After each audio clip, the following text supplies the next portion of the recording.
will be talking to Sekhukhune United as they prepare for yet another season in South Africa's top flight. This after finishing in 4th spot in the previous season, equaling their best finish in the club's history. However, with the new season yet to get underway, the club has been rocked by a scandal which has necessitated changes to their coaching staff. They've also made several changes in terms of their playing personnel, with signings and Elias Mukwana, of course, moving to Esperance. We are going to be joined now by Phineas Madisha, who is a Sekhukhune United football manager, to talk about all the happenings of the previous season. Of course, look ahead to the brand new season for your club. Thank you so much for joining us here, Phineas. Of course, Babina Noko had a great season in the previous campaign.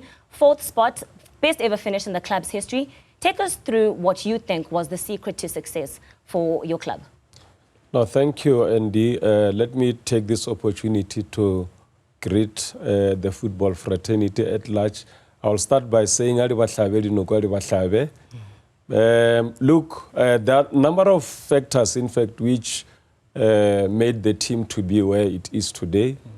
Firstly, credit should go to the chairman, Simon Malaji, and the CEO, by making sure that each and every season we go into the market to beef up the team. And that, in fact, has been the secret behind Babina Nogu's success in the Premier League. And those acquisitions, if you look at them, most of the time we make sure that because we are new, experience to us, in fact, means a lot. Our recruitment most of the time is based on making sure that we strengthen a key critical department with lots of experienced players. We brought in people like Daniel Cardoso previously, people like Lindam Tambu, who had a niggling injury, but coming back, his contribution, in fact, brought the team where it is today. But it's not only about the experience in terms of the playing personnel, it's experience in terms of the leadership qualities amongst the players, because if you miss that aspect, then the whole team, irrespective of the quality in it, if it doesn't have good leaders, then it becomes a problem. The last season, here and there, we are trying to bring in lots of youngsters into the picture.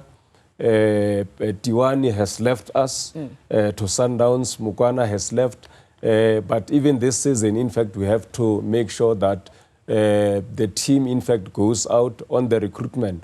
And sometimes people from outside won't understand as to now and then, in the beginning of the season, we go and recruit. At the end of the season, you have to release, because some of the players, you expect so much from them. And if they can't give you what you have been expecting, what is it that you do? Do you keep them in the team or what? So the best thing it will be to release and recruit. Already we are seeing positive results in terms of the shape of the team at the moment. It's still pre-season, but already, in fact, there is light at the end of the tunnel. And you're talking about, come the end of the season, it's time to release. So if we're reflecting on that 4th place finish, many would have thought, well, if you have a coach like Lehono Siema who got you to that spot, that would be the coach that continues. However, towards the end of the season, the coach was put on special leave, and thereafter the coach left. You got a new coach in Peter Hyballa and had to then let go of that particular coach. Are you concerned with what's been happening off the field with the club? And perhaps are you able to let us in on the circumstances surrounding, first of all, Coach Siema's departure from the club in the first instance and his return now with Peter having left?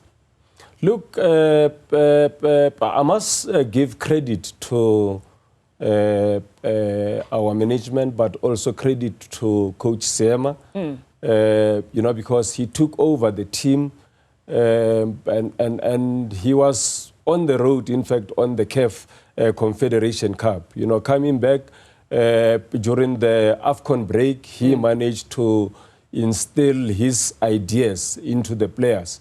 So why then was he placed on special leave? In any family, there might be some disagreements here and there. The club has issued a statement in relation to that. And we are happy, in fact, to welcome him back into the team. We're left with only 3 games. If I remember, it was Polokwane City, it was Hyballa United towards the end of the season. Obviously, if there are some disagreements between an employer and an employee, those needs to be sorted out amicably. And we were happy with his performance, but remember that his contract, in fact, was coming to an end at the end of the season. You know, so. So let me interrupt you for a second, if you'll allow me, because if you're saying you were happy with his performance at the time, that doesn't translate to what happened, because when you're happy with the performance, the contract gets renewed, one stays a bit longer. Instead, what happened was he went on special leave, he lost his job, but you're saying you were quite happy with his performance. Explain that to me, because it doesn't seem to be making sense or coming together. We were happy with the performance, but remember that if the employee had a disagreement, in fact, in relation to the contracts with the bosses, what is it that you do? If those disagreements can't be resolved, you have to have a way, you know, to make sure that the team continues playing. We're left with a couple of games, but also it was towards the end of the season, as I've alluded to. We had to allow his contract to run up to the end of the season. And that's it. The club has issued a statement in relation to everything, in fact, which transpired between the team and Coach Siema. And hence me saying that I'm happy that Coach Siema is back into the picture.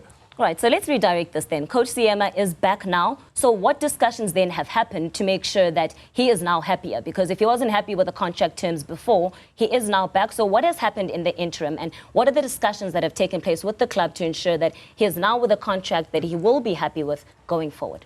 Look, the agreement between the employee and the employer, that's a private conversation in terms of what Siema have signed in the new season and in the previous season.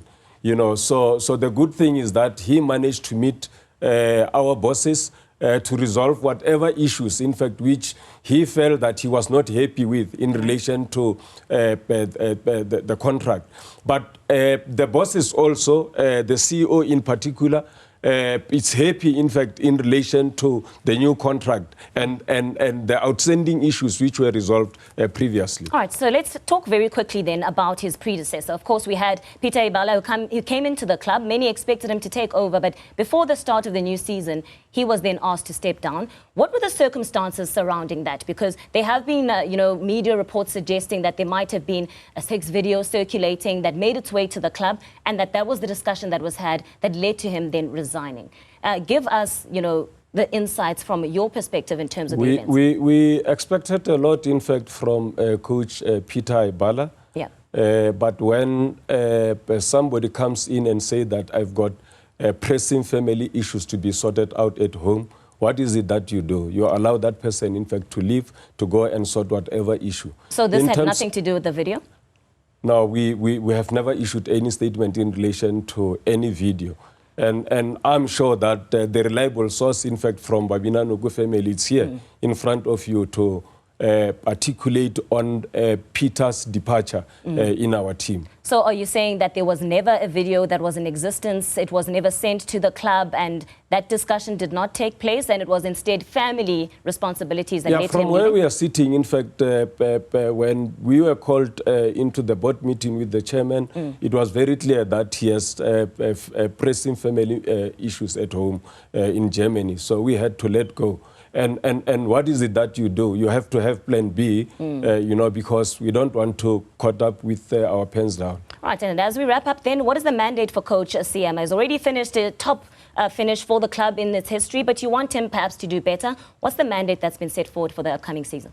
Yeah, look, we have roped in not only the head coach, Coach Siema, we brought in Gaetano Tembo. Yeah. As a senior coach to come and work with Coach Siema. I think the two of them, very young coaches, energetic, I think that, look, we are a very ambitious team. We finished 4th. And in actual fact, we should have finished 2nd last season had we not dropped the points, in fact, against Cape Town City and Polokwane City at the end of the season. So the mandate is very clear, finish within the top 8.